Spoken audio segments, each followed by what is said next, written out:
এই খেজুর গাছের সামনে এসে আমার প্রিয় নবীজির একটা হাদিস মনে পড়ে গেল। আমার প্রিয় নবীজির একটা খেজুর গাছ ছিল।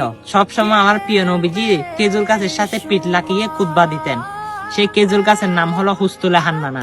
তখন নতুন মিম্বার ফাঁকা হওয়ায় সে খেজুর গাছকে উঠিয়ে ফেলে দেওয়া হয়েছিল। তখন সে খেজুর গাছ কাঁদতে লাগলো। তখন আমার রসুল খেয়াল করলো মরা খেজুরের গাছ কাঁদে। তখন তাকে জিজ্ঞাসা করলো, হে খেজুরের গাছ, তুমি কাঁদো কেন? বলে, ইয়া রাসূলুল্লাহ, আমি আপনার পিঠের সাথে লাগিয়ে সব সময় খুতবা শুনতাম। আজকে নতুন মিম্বার হওয়াতে আপনি আমাকে ফেলে দিছেন, তাই আমি কান্না করতেছি।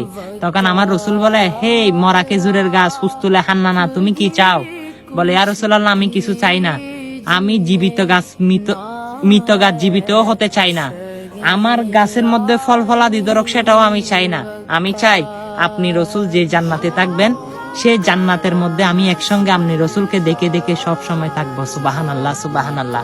অবশ্য আমার প্রিয় নবীজি বলে, হে সাহাবী একরাম, তোমরা একে দাফন দিয়ে দাও। বর্তমানে যারা এখন হজ করতে যাবে, তারা যদি এই হুস্তুলে হান্নানার সামনে 2 রাকাত যদি নফল নামাজ পড়ে, তাদের জীবনের গুনাহ আল্লাহ রাব্বুল আলামিন মাফ করে দেয়। কি রসুলের হাদিসটা তো শুনেছেন। ভিডিওটা সকল মুসলমানকে হুস্তুলে হান্নানার ঘটনাটা শেয়ার করে দেন। আমিন।